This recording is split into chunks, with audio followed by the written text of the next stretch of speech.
Chemical evolution was explained by Stanley Miller and Harold Urey with the help of a glass tube and a spark discharge chamber.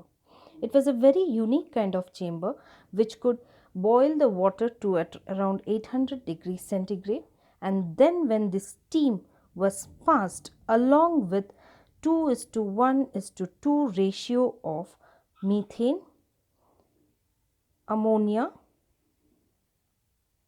and hydrogen, you could have these tungsten spark plugs. You can see here huge electrodes was there, and because of these light discharges, these gases combined and condensed along with water and flowed down.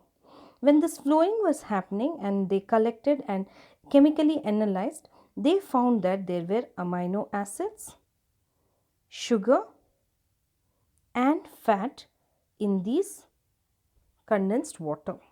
So what does this conclude?